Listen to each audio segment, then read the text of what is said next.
Red Jain movies தயாரிப்பில் ஜெயம் ரவி நடிக்கும் காதலிக்க நேரமில்லை வரும் ஜனவரி 14 முதல் திரையரங்குகளில். இந்த பொங்கலுக்கு பூர்விகால விவோ மொபைல் வாங்கி up to 7,000 rupees கேஷ்பேக் பெறுங்க. தமிழரின் பாரம்பரிய திருவிழாவை கொண்டாடுவோம் புத்தாடை பொங்கலோடு. The Chennai Silks. Let the celebrations begin.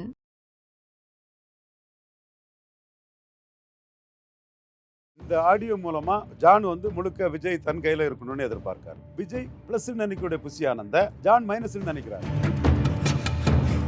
எனக்கு என்ன டவுட்னா, அது ஜான் ஆரோக்கியசாமியோடைய குரலா இல்லை ஏஐனால உருவாக்கப்பட்டதா? ஏஐயால உருவாக்கப்பட்டது எல்லாம் இருக்கலாம். ஆனால் அதில் உள்ள கருத்துக்களையும் அதில் உள்ள ஃப்ளோவையும் பார்க்கும்போது இந்த இயக்கம்ங்கிறது விஜய்க்கு பணம், புசியானதுக்கு உழைப்பு, புசியானதுக்கு ஆர்கனைசிங் கெப்பாசிட்டி. ஸோ அது இரட்டை தலைமைங்கிற அளவுக்கு தான் இந்த இயக்கம் இருக்குது. புசியானந்தனுடைய உழைப்பும் அதில் இருக்கு அப்படிங்கிறீங்க. இப்போ புசியானந்த் நல்லவரா கெட்டவரா? புசியானந்த் விஜய்க்கு வேணும்னு நினைக்கிறீங்களா வேண்டாம்னு நினைக்கிறீங்களா? இல்லை ஜான் ஆரோக்கியசாமி தான் தப்பா கணக்கு போட்டு அவர் வேற ஒரு கருத்தை தெரிவிக்கிறார்? விஜயோட கணிப்புப்படி புசியானந்த் இல்லைன்னா நமக்கு இதில் பாதியா போயிடும்னு நினைக்கிறார் விஜய்.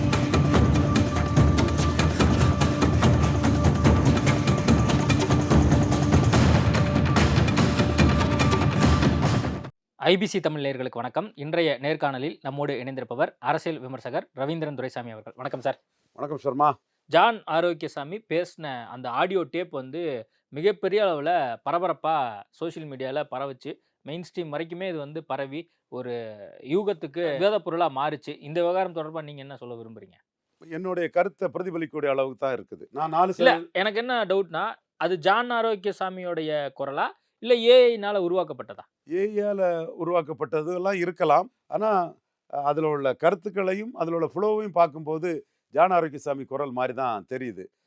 எதிர்த்தரப்புல யார் பேசுறான்னு தெரியல. நீங்க பேசிருக்கீங்க, அதனால உங்கள்ட்ட நான் கிளாரிட்டி வாங்கிக்கிறேன். உண்மை ஜான் ஆரோக்கியசாமி குரல் தான். இல்லை, ஏன்னா பிடிஆர் இதே மாதிரி ஒரு ஆடியோ டேப் வந்துச்சு. இன்னும் சீமானுடைய ஆடியோ டேப்லாம் வந்துச்சு. தம்பிகள்லாம் எங்க அண்ணனே பேசல, ஏஐ மூலியமா பேச வச்சுட்டாங்கன்னாங்க. பிடிஆர் தான் அப்படிதான் சொன்னாங்க. அதனால நான் இதையும் கேட்கிறேன். ஜான் ஆரோக்கியசாமி இது ஆர்டிஃபிஷியல் இன்டெலிஜென்ஸ் சொல்லிட்டு அவர் பாட்டுக்கு போயிட்டு இருக்கலாம். அதில் ஒன்றும் தப்பு இல்லை. அவருக்கும் அந்த உரிமை இருக்குது. யார் எங்கே போய் நிரூபித்து இதுதான் வர்றதுக்கு இருக்குது. அப்போ நம்ம ஜான் ஆரோக்கியசாமிக்கு மட்டும் ஒரு நீதி, பிடிஆருக்கும் சீமானுக்கும் ஒரு நீதிங்கிற அந்த அளவுகோல் நமக்கு இல்லை. பட் என்னோட பார்வையில் அதில் உள்ள கருத்துக்களும் இன்றைக்கி நடைமுறையில் உள்ள விஷயங்களையும் பார்க்கும்போது அது ஒற்றை தலைமை அல்ல, இரட்டை தலைமை தான். ஜான் ஆரோக்கியசாமியில் யார் நின்னாலும் நீங்கள் அதில் பிராண்டிங் மார்க்கெட்டிங். யார் இரட்டை தலைமைன்னா? ஜான் ஆரோக்கியசாமி, விஜய், அவங்க ரெண்டு பேரா? விஜய், புசி ஆனந்த். ஜான் ஆரோக்கியசாமி ரெண்டு பேருக்கும் பிராண்டிங் பண்ணது கடமைப்பட்டவர். சீமான் ஒற்றை தலைமை, விஜய் ரெட்டை தலைமை தான். நான் அதுக்கு 1000 உதாரணம் என்னால் சொல்ல முடியும். அதுதான் இப்போ கேட்க வந்தேன். இப்போ ரெட்டை தலைமைன்னு நீங்கள் சொல்றீங்க. இன்னும் விஜய்க்கு எதிராக இருக்கக்கூடியவங்க புசி ஆனந்த் தன்னை முன்னிலைப்படுத்திக்கிறார், ஏன் விஜய் வெளியே வர மாட்டேங்கிறார், இவர் தான் இல்ல தலைவா நீங்கள் உள்ளே உட்காருங்க நான் பார்த்துக்கிறேன் அப்படின்னு சொல்லி அவரே எல்லாமே முன்னிலைப்படுத்திக்கிறார் அப்படிங்கிற ஒரு கருத்துக்களை தெரிவிச்சுட்டு இருக்காங்க. இப்போ புசி ஆனந்துக்கும் விஜய்க்கும் அப்போ அவ்வளோ நெருக்கமாக இருக்காங்க அப்படிங்கிறத ஜான் ஆரோக்கியசாமி சொல்றாரு. அப்போ இதுல என்ன ரெண்டு பேரும் இருக்கும். அதுக்கெல்லாம் நான் போக விரும்பல. நான் மெட்டீரியல் பொலிட்டிக்ஸை தான் பேசுவேன். தனிப்பட்ட முறையில் விஜயை பற்றி இதுவரை எதுவும் பேச மாட்டேன். விஜய்க்கு மனச்சாட்சிக்கு தெரியும். ஒவ்வொருத்தரும் விஜய் எந்த மாதிரி கீழ்த்தரமாக பேசுகிறாங்க. நான் தரம் குறைஞ்சி யாரையும் பேச மாட்டேன், விஜயும் பேச மாட்டேன். அது எனக்கு தேவையில்லாத விஷயம். பட் அரசியல் ரீதியாக விஜய்க்கு இந்த அளவுக்கு விஜய் கட்சி அன்னைக்கு நிறுத்தி இருக்கிறாருன்னா அது புசி ஆனந்த் தான். ஸோ அந்த இடத்துல புசி ஆனந்தை நம்ம குறைச்சி மதிப்பிட முடியாது. தெளிவாக செப்டம்பர் 17 விஜய்க்கு மாநாடுங்கிறதும் விஜய்க்கு கொடியேற்றமும் பிளாப்பு. செப்டம்பர் 17 மாநாட்டுக்கு எங்கேயும் சோரெழுத்து கிடையாது, பேனர் கிடையாது. விஜய் கொடின்னு சொன்னது எங்கேயும் கொடியேற்றப்படலை. ஆனால் இன்னைக்கு இந்த அளவுக்கு ஓரளவு கொடிகள் ஏற்றப்பட்டிருக்குனாலும், வாகனங்களில் விஜய் படம், விஜய்க்கு கட்சி கொடி போகிறதுனாலும், அக்டோபர் 27க்கு சோரெழுத்துக்கள் செய்யப்பட்டதுனாலும், குறிப்பாக சோரெழுத்துக்களில் புசி ஆனந்த் விஜய் ரசிகர்களை தாவேகா நிர்வாகிகளாக்கி அவர்கள் மூலமாக தான் அந்த சோரெழுத்தை அவங்கள ஆர்கனைஸ் பண்ணி புசி ஆனந்த் எழுதியிருக்கிறாரு. புசி ஆனந்த் இல்லைன்னா சோரெழுத்துக்களே மாநாட்டுக்கே இருக்காது. ஸோ இந்த இயக்கம்ங்கிறது விஜய்க்கு பணம், புசி ஆனந்துக்கு உழைப்பு, புசி ஆனந்துக்கு ஆர்கனைசிங் கெப்பாசிட்டி. ஸோ அது இரட்டை தலைமைங்கிற அளவுக்கு தான் இந்த இயக்கம் இருக்குது. அதனால தான் எடுப்பிலே அதில் செய்தி தொடர்பாளராக வந்த ஒரு பையனை நம்ம உருவாக்கின ஒரு பையன்தான் அந்த இதிலே புசி ஆனந்த புகழ்ந்து பேசினான். அப்போவே நான் அதை சொல்லியிருப்பது இரட்டை தலைமையாங்கிறத ஒரு 1 இயர் பேக் அது தொலைக்காட்சி நியூஸ் 7 தொலைக்காட்சியில் இன்றைக்கும் ரெக்கார்டிக்கலாக இருக்கும். இரட்டை தலைமையான்னு கேட்கும்போது அந்த பையனே அதை இரட்டை தலைமைங்கிறத ஒத்துக்கிட மாதிரி தான் அந்த பேச்சே இருந்தது. அதுவும் ஜான் ஆரோக்கியசாமி அன்னைக்கு ட்வீட் பண்ணி அனுப்பி வச்ச தம்பி தான். ஜான ஆரோக்கியசாமி இப்படி பேசுங்கன்னு சொல்லி இன்ஸ்ட்ரக்ஷன் கொடுத்தார், அனுப்பி வச்ச தம்பி தான். அப்போ தெரியலையா ஜான ஆரோக்கியசாமிக்கு இது ரெட்டை தலைமை தான்னு? தாவேக்காங்கிறது ரெட்டை தலைமை தான், யார் மறைச்சாலும். ஜான ஆரோக்கியசாமிக்கு இப்பதான் தெரியுதா அப்படிங்கிற ஒரு கேள்வி இருக்குல்ல. இதுக்கு முன்னாடியே தெரிஞ்சு இவ்வளவு நாள் வந்து அவர் டிராவல் பண்ணியிருக்காரு. இப்போ வந்து சரியில்லைன்னு சொல்றாருன்னா, அப்போ வேற ஏதோ ஒரு சேஞ்சஸ் உள்ளுக்குள்ள நடந்திருக்கு. வேற ஏதோ ஈகோ கிளாஸ் இருந்திருக்கு அப்படிங்கிறதானே புரிஞ்சுக்க முடியுது. இருக்கலாம், அது நம்ம இல்லாம சொல்ல வேண்டியதில்லை. ஜான ஆரோக்கியசாமி அன்புமணியை எம்எல்ஏ ஆக்க முடியாதவர். நம்ம அதில் வந்து டாக்டர் ராமதாஸ் மேலே நமக்குள்ள விரோதத்தில் நமக்கு வந்த நமக்கு ப்ராமிஸ் பண்ண ராஜ்சபா கடைசியில் அன்புமணி கொடுத்தாங்கிறதுல மனித நீதிக்கு மனிதங்கிற அடிப்படையில் நாம் நமக்குள்ள சோல்ஸை பயன்படுத்தி தோக்கடிச்சு காட்டணும். அங்கே ஜான ஆரோக்கியசாமிக்கு நமக்கும் அதில் எந்த விரோதமும் கிடையாது. அதே வேளையில் 4.5% எடுத்த பாமகவை 5.5% ஆக்கி கொடுத்தது ஜான ஆரோக்கியசாமி தான். அது அவருக்கு திறமை, மாற்றம், முன்னேற்றம், அன்புமணி அதெல்லாம் பிராண்டிங் பண்ணி எடுத்து பண்ணார். இன்னொருத்தருக்கு அங்கே இமேஜ் வரக்கூடாதுன்னு சிஆர் பாஸ்கரனுக்கு அந்த நீதியின் குரலெல்லாம் தூக்கி போட்டுட்டாங்கலாம் தகவல்கள் இருக்குது. இங்கே அந்த மாதிரி பண்ணணும்னு சொன்னால் இது 2 பேருக்கு தான் ஒரு பிராண்டிங் பண்ணி ஆகணும். விஜய் இன்னைக்கு இவ்வளோ ஆளாக இருக்கிறது காரணமே சினிமா இதுக்கு வந்து புஷி ஆனந்துக்கு உழைப்பு அதுக்குள்ளே இருக்குது. விஜய்க்கு பணமும் புஷி ஆனந்துக்கு இப்ப நான் என்ன உழைப்பு. கேட்க விரும்புறேன்னா, ஜான ஆரோக்கியசாமி என்ன சொல்றாரு? புஷி ஆனந்த் தான் வந்து எங்க பார்த்தாலும் அந்த புகைப்படத்துல இருக்காரு. தலைவர் போஸ்டருக்கு அடுத்தபடியாக இவரோடது தான் இருக்கு அப்படின்னு சொல்லி அவர் சொல்றாரு. இப்ப நீங்க சொல்றீங்க புஷி ஆனந்தனுடைய உழைப்பும் அதுல இருக்கு அப்படிங்கிறீங்க. இப்ப புஷி ஆனந்த் நல்லவரா கெட்டவரா? புஷி ஆனந்த் விஜய்க்கு வேணும்னு நினைக்கிறீங்களா வேண்டாம்னு நினைக்கிறீங்களா? இல்ல ஜான ஆரோக்கியசாமி தான் வந்து தப்பா கணக்கு போட்டு அவர் வேற ஒரு கருத்தை தெரிவிக்கிறாரா? விஜயோட கணிப்புப்படி புஷி ஆனந்த் இல்லைன்னா நமக்கு இதில் பாதியா போயிடும்னு நினைக்கிறாரு விஜய். இப்போ உள்ள விஜயோட பாதியா போயிடும் புஷி ஆனந்த் இல்லைன்னு விஜய் நினைக்கிறாரு. அதனால புஷி ஆனந்த் அசட்டு, அவர் இல்லாமல் இங்கே எதுவும் அசையாது, நகராது.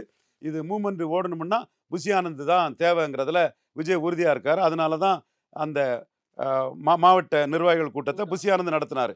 இது இந்த விஜய் வருவாரா மாட்டாருன்னு தெரியறதுக்கு முன்னாடியே நான் இதை வந்து தெளிவாக என் கணிப்பை சொல்கிறேன். ஏன்னா நம்ம அசஸ்மெண்ட் வந்து மேக்சிமம் தப்பாது, கரெக்டாக தான் இருக்கும். இல்ல இப்போ நீங்க என்ன நினைக்கிறீங்க? இந்த ஆடியோ லீக் மூலியமா நீங்க என்ன புரிஞ்சுக்கிட்டீங்க? ஏற்கனவே நீங்க வந்து சொல்லியிருக்கீங்க, மாநாடு மிகப்பெரிய அளவு வந்து வெற்றி பெற்றுச்சு அப்படின்லாம் சொல்றாங்க. ஆனா அந்த அளவுக்குலாம் வெற்றி கிடையாது அப்படிங்கிற விஷயத்து குறித்தும் நீங்க சொல்லியிருந்தீங்க. இப்ப இந்த ஆடியோ மூலியமா உங்களுக்கு என்ன இன்னும் டீகோட் பண்ண முடியுது? இந்த ஆடியோ மூலமாக ஜான் வந்து முழுக்க விஜய் தன் கையில் இருக்கணும்னு எதிர்பார்க்காரு. விஜய் புஷி ஆனந்தை விட்டுட்டோம்னா அது பாதி பலம் போயிடும்னு விஜய் புஷி ஆனந்தை மதிக்கிறாரு. புஷி ஆனந்து பவர் பாலிட்டிக்ஸில் புஷி ஆனந்த் ஒரு பெரிய ப்ளஸ்ன்னு நினைக்கிறாரு. ஸோ விஜய் ப்ளஸ்ன்னு நினைக்கக்கூடிய புஷி ஆனந்தை ஜான் மைனஸ்ன்னு நினைக்கிறாரு. அது வந்து முடிவெடுக்க வேண்டியது விஜய் தான். ஸோ விஜய் இரட்டை தலைமைங்கிற இமேஜ் வந்தாலும் பரவாயில்ல, புஷி ஆனந்த் இல்லாமல் இந்த இயக்கம் இல்லைன்னு நினைக்கிறார். அப்போ விஜய் 2 பேரையும் உட்கார்த்தி வச்சு பேசினா எல்லாமே ப்ராப்ளம் சார்ட் அவுட் ஆயிரும். ப்ராப்ளம் சார்ட் அவுட் ஆகுதுங்கிற இஷ்யூவே இல்லை. புஷி ஆனந்துக்கு வந்து ஜான் ஆரோக்கியசாமி ஒரு ஈக்குவல் இல்லை. இது யார் வந்து நீங்க வந்து உயர்த்தி பேசணும்னு நினைக்கிறீங்க? அல்லது யார் வந்து கம்மியா இருக்காங்க? விஜய்க்கு பணம், புஷி ஆனந்த், இதுதான் தாவேக்கா. இந்த தாவேக்காவுக்கு புஷி ஆனந்தையும் சேர்த்து பிராண்டிங் பண்ண வேண்டிய வேலை தான் ஜான் ஆரோக்கியசாமிக்கு வேலை. நான் புஷி ஆனந்துக்கு பிராண்டிங் பண்ண மாட்டேன், விஜய்க்கு தான் பிராண்டிங் பண்ணுவேன்னா விஜயே அதை ஏற்றுக்க மாட்டார்.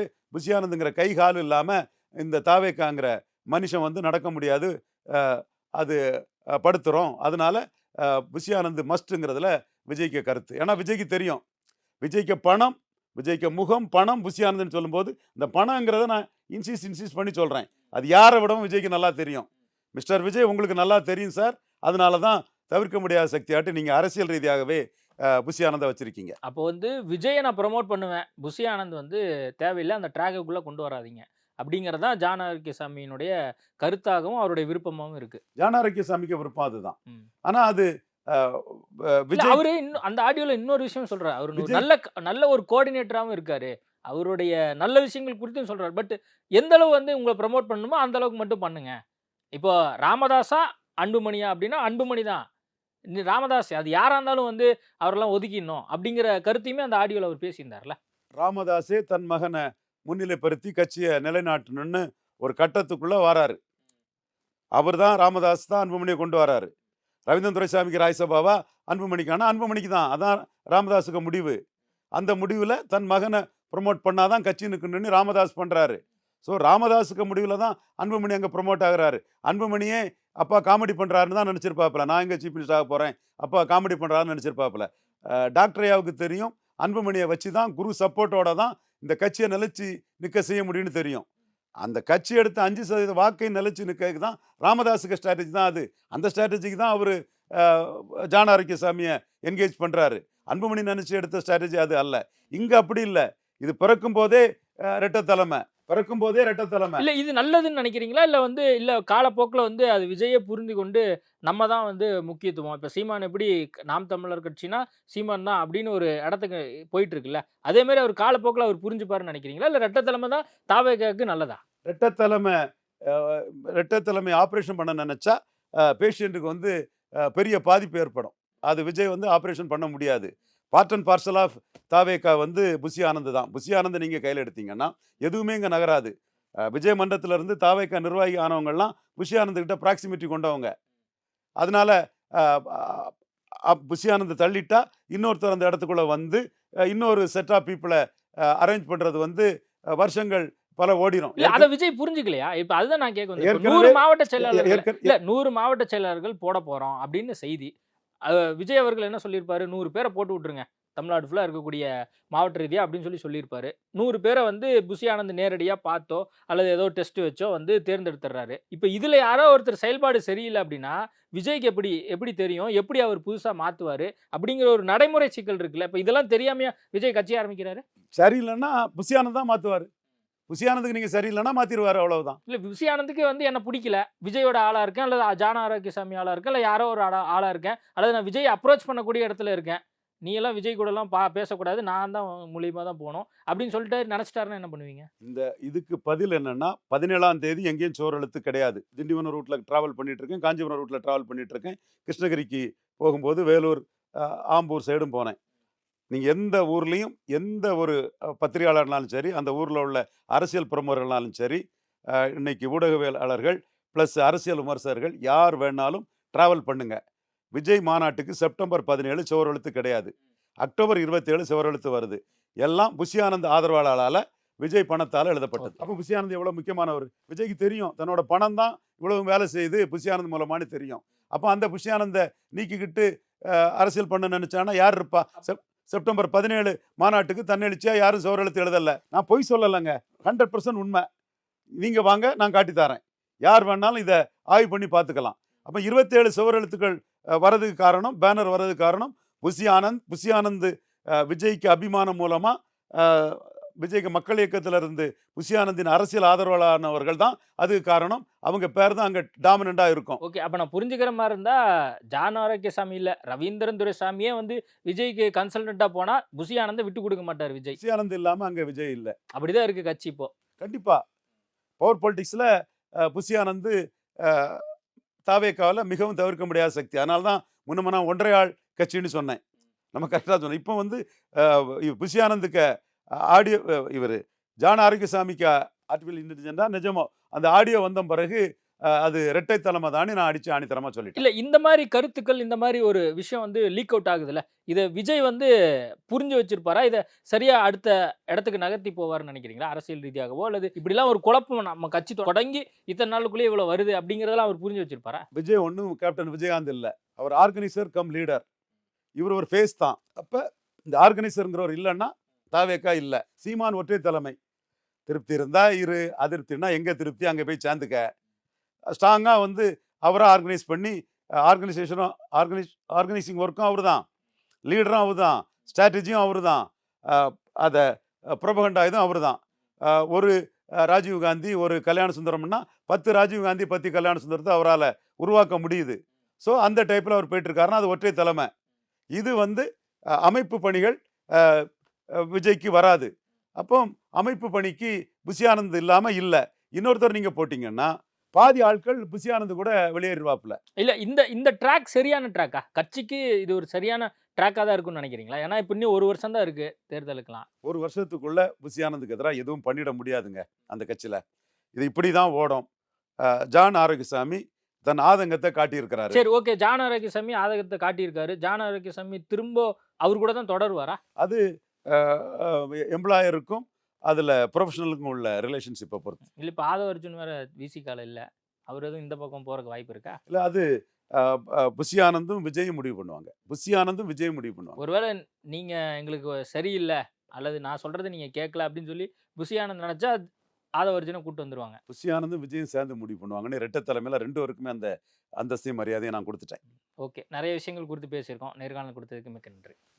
ரெட் ஜெயின் மூவிஸ் தயாரிப்பில் ஜெயம் ரவி நடிக்கும் காதலிக்க நேரமில்லை வரும் ஜனவரி 14 முதல் திரையரங்குகளில். இந்த பொங்கலுக்கு பூர்விகால விவோ மொபைல் வாங்கி up to 7,000 rupees கேஷ்பேக் பெறுங்க. தமிழரின் பாரம்பரிய திருவிழாவை கொண்டாடுவோம் புத்தாடை பொங்கலோடு. The Chennai Silks. Let the celebrations begin.